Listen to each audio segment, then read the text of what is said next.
Hello and welcome to the Othentik Wellness Podcast, where we talk all matters wellness. Today we have a very interesting topic for you. It's a subject that is usually overlooked and many people have said many things about it, and we would want to weigh in a little bit on the subject and just share with you what we think. My name is Lily Okeo and I'm here with my team. I'll allow them to introduce themselves. Hi, I'm Lisa Kuyanya Welime, known as Mama Almasi, and I'm a phytotherapist. Karibu. Hi, my name is Julie. I'm a farmer, an organic farmer, and also an advocate for safe farming practices. Karibuni. Thanks. Our topic for today is water and wellness. And before we go further, Lisa, what's in our kettle? This beautiful cup is infused water. There is mint, ice cubes, and orange. We're going to take our water. It is good for you. Do you know that your body is largely made of water? So you need to take water. You're welcome. Thank you. I can't wait. Hydration has been deprioritized over time, and today we just want to show you can, if you find it difficult to drink cold water, or when you drink warm water you feel nauseated, well, you can try what's in our kettle as well.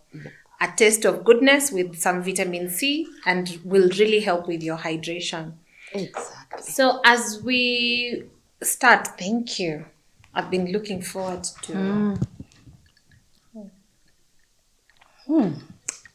Orange? I can drink this the whole day. Yeah. With this, I can finish my 8 liters of water per day. 8 cups. And I must say our oranges were from Kerio Valley, at the valley. That's organic. Nice. No wonder the taste is, it stands out. Yeah. It is very good. Mm-hmm. Thank you, Lisa. Thank you. So, we're going to look at water in the uses of water in different aspects of our day-to-day lives. Mm-hmm. And we're going to look at water from a holistic perspective, in terms of from the agricultural perspective, also from our own consumption as human beings, and how our animals also utilize the water. Mm-hmm. So to get us started, Julie, why is water important in agriculture? Water is life. Water is everything. I'm glad that whenever we have these discussions, we have the liberty to always start at the farm. Yeah. Because that's where everything starts. Mm-hmm. So even with water, we start at the farm. And water is critical. We cannot do without water. Mm-hmm. So mainly if we just jump through the significance of water, we look at it in the soil, the seeds, and the plants. Mm-hmm. And then later we look at the hygiene aspect, because you cannot do without talking about hygiene in the farm and water. So when it comes to water in the farm, we look at the soil. Okay. Our soil needs to be moist. Mm-hmm. It's just a general rule. We need water for our plants. Mm-hmm. So first it's a soil that we need to be moist. Okay? Mm-hmm. And moisture in the soil helps with creating the right environment, the right microbiome. Mm-hmm. Remember the organisms there that we depend on in farming, they are living organisms. So they need the water, okay? Then we need also the water to help dissolve, like if it's a nutrients, for easy absorption into the roots of the plant. Mm-hmm. Then in the seed, we need to break the dormancy of the seed. How do we break dormancy? Water, okay? For it to be able to germinate. Mm-hmm. Yeah. Then now we come to the plant. Why does the plant need water? Mm-hmm. Without water, forget about plants. Forget about food. Mm-hmm. You've taken me back to our science and agriculture class in class 4. Somewhere in Umoja Primary in Nairobi. Oh, wow. Yeah. So interesting. Our plants need water. Mm-hmm. It always looks so obvious, but what does water do in the plant? We need water to help to transport, if it's the nutrients, to help if it's removing toxins, to help the chemical reactions. For example, let's say we have for photosynthesis to fulfill what it's supposed to do. Mm-hmm. Remember, water is made of hydrogen and oxygen. Yeah. So through back to school. So that's why I'm saying I'm back in class. In fact, exactly. and hydrogen, and then hydrogen. Yes. One. Yeah, one. One hydrogen, two two oxygen. oxygen. Yeah. So the hydrogen helps through photosynthesis creates glucose. Glucose is food to the plant, energy for the plant. Then the oxygen is released for us to breathe. So that's why you say we need plants for oxygen for us to exist. Yes. Yeah. So oxygen, this glucose, the plants also need glucose. Yeah, the just plants like need, us human beings. Yes, plants need glucose, which comes through the hydrogen part of the. Interesting. I didn't know that. So that's why when we breathe out carbon dioxide, we support the plants. And for lack of a better word, when they breathe out the oxygen, it supports us. So it's a symbiotic relationship. Yeah. I really feel like I'm in that science class. Yeah. So water is critical for this cycle to happen. Yeah. Then as the life of the plant, we have the leaves, we have the structure of the plant. It is strengthened by water. Water has that turgidity. It gives the cells the turgidity. It gives the leaves, the structure. The shape. Yeah. And the stem, it's just water. Without water, they will wilt and the plant will die. Exactly. Yeah. So water is life. Yeah. Yeah. So that's the importance of water in plants, and why in agriculture we cannot do without water. Yeah. Does the quality of water also determine the quality of the crops? Of course. Remember that time when we were talking about pesticides, and let's say when we have the water runoff, the water runoff goes into, say, our water bodies. Then now you want to use that same water to water your plants, and now it's coming with all these impurities. It is coming with all this. The water has heavy metals. Remember that day when we talked about let's go back now to aquatic life. Sometimes in our farmlands we have fish, because fish is part of agriculture. Yeah. And when those synthetics go and spoil our water, contaminate our water, taking away our oxygen, because remember the compound, the nitric oxides that form in the water, taking away depleting oxygen from the water, and then we start having dead zones. Oh yeah. Okay. So if we do not look at how clean or how safe our water is, it will even go and affect our fisheries. Yeah. So now our aquatic life is jeopardized. We cannot have fish. We cannot have the normal life of our rivers doing well. Yeah. Yeah, that's interesting. Makes me think of a topic we might need to discuss: the carbon. It's called carbon what? Footprint. Carbon footprint of that each as an individual, what is your carbon footprint? As a company, as a country, as this. Makes me want to start thinking about that. But I feel like that is something we could discuss in we can talk about episode, it in especially matters relating to climate change. Exactly. We'll have to talk about the carbon footprints and the contamination. It's just And what interesting happens with how our water. just the discussion of water and just discussing the hydrogen and the oxygen in the water takes you back to climate change and therefore the need for climate action. Yeah. I wondered also, you've said the water determines like the photosynthesis, therefore determines the quality of the food that we take. It makes me imagine that, does that mean that people with access to clean water, of course, their foods are more nutrient dense? Is it safe to say the same thing? Clean water. Clean water, meaning their plants are able to photosynthesize more, make food more, and chlorophyll readily available for us, I think, and the nutrients readily available for us because they have the water. Therefore, the quality of water and the quality of irrigation determines the quality of the food we get out for our own supplementation and nutrition in our bodies. Definitely. Intoxicated water diminishes the quality of your food. That is just plain and simple. And even remember the livestock that drink that water. If that water is contaminated, you are jeopardizing also the health of the livestock that we are depending on for milk, for meat, for eggs. And also systemic. Systemic problems. When the fertilizer, for example, or whatever it is, the synthetics are used in the soil, and you're watering this plant, that because this plant is also absorbing some of the water from the roots, that means it's also a means for any of these chemicals that are dissolved in the water to be absorbed into the plant, and you're eating that plant as well. So water is so essential and is connected to so many things. Water is life. It will touch on every other topic. I think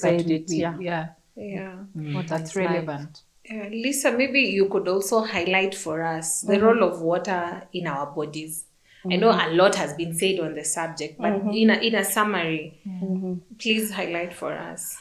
As she has said, water is life. In plants, it's also life to us, because water helps with hydration, cellular hydration.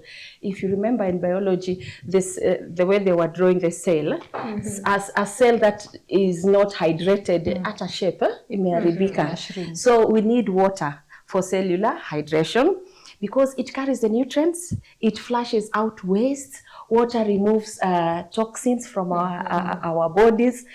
By the way, you need water for you to even move your bowels well. Bowel movement. If you do not take enough water and you're going to the bathroom, things are going to be very hard at point Z. So you need water. And you know, water is also important for your hormones. When you're thirsty, even your stress hormone, cortisol goes high. Your brain function diminishes. So you need water. It is very important for you. It is good for circulation. I think around 90% of your blood is water. Have you seen Sangine? Blood is looking very thick. When blood is too thick, circulation is a problem. They tell you even in the hospital, your blood is too thick. You need to hydrate. Then you could even start having problems with blood pressure. So water is very important. And did you know we are a very big percent made of water? Even the world itself. Land mass is what percent? Water is more than, is it 60 or 70%? So water is very important. You need to, your kidneys need to remove the waste, your liver to metabolize toxins. Water is important. Your skin to look nice and supple. Glowing. Yes, find that water. Like the leaves. Like the leaves. It's true, by the way. Yeah, and you can tell when you're not hydrated well. And by the time, did you know that by the time you're feeling thirsty, you're already something like 2 to 3% dehydrated. So you need to drink water. And the best time to take your water is in the morning. Let me ask you, sorry to interrupt. I don't know if you guys remember when we were kids. If you went to hospital, the nurses would pinch your skin first. Yes. And see how long it takes for it to go back. That also shows the level of dehydration. Exactly. Especially if you had diarrhea. Exactly. Yeah, they look at your eyes and they do. Some people pinch here. Here always this skin will stay like this for longer. So this is not the right space to pinch. Pinch here, just at the back of your hand. When you pinch here, it should go back immediately if you're well hydrated. And then sometimes you might see, like, when you're dehydrated, your skin appears like it's wrinkly and stuff like that. That tells you, imagine if your skin is wrinkly, how much more are your organs dehydrated, especially your liver and your kidney, which requires a lot of water to flush out the toxins. Cellular hydration. So water is very important. They say at least eight glasses of water in a day. And you don't have to take it at once. You may get water, what is it? What's the word? As in toxicity. Water toxicity. You take it gradually. In the morning, if you can manage, start with a glass of warm water. That's what your body will use to detoxify. There's something called water therapy. If you can manage, start gradually, then take up to 4 glasses of water. I do that. Then within 45 minutes. No wonder you're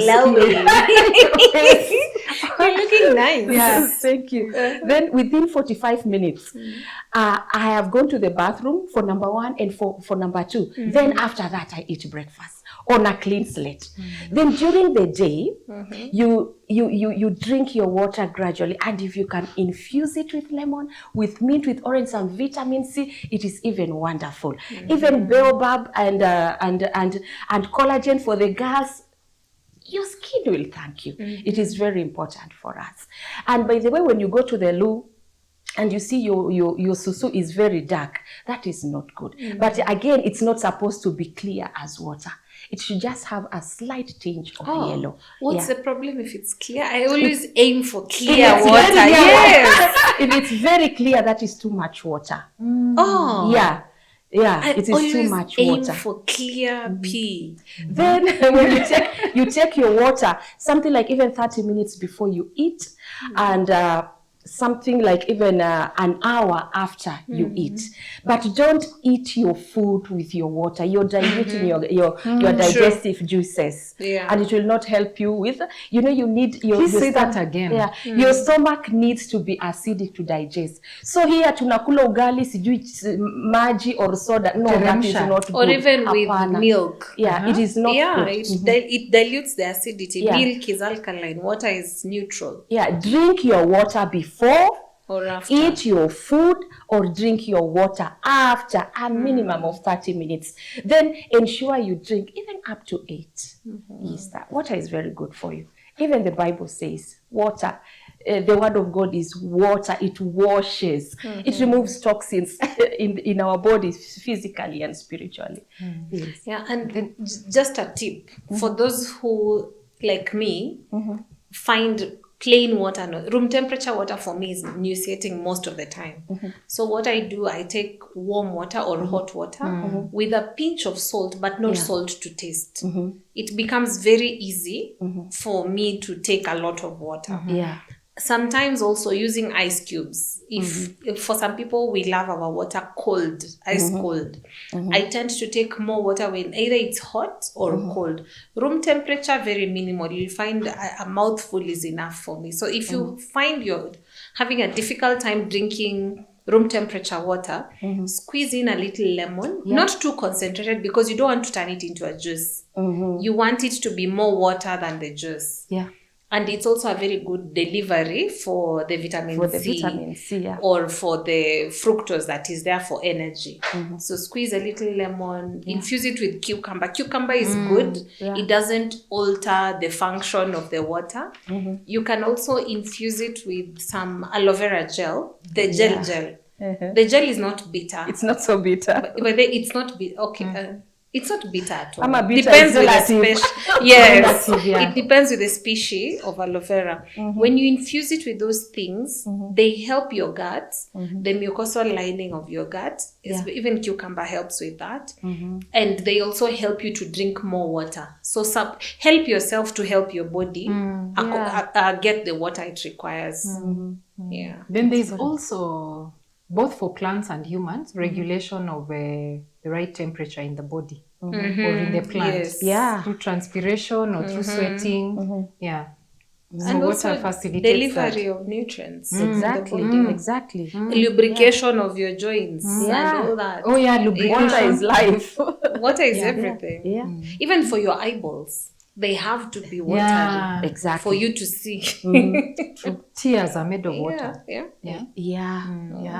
your Water saliva. is very important. When you don't have water, that's why when we are on this podcast, you'll find us always drinking something. We need to keep the cells in our mouth hydrated, because when your saliva is also dry, some of your enzymes are also not functioning well, and it becomes very difficult for you to also speak for a long time.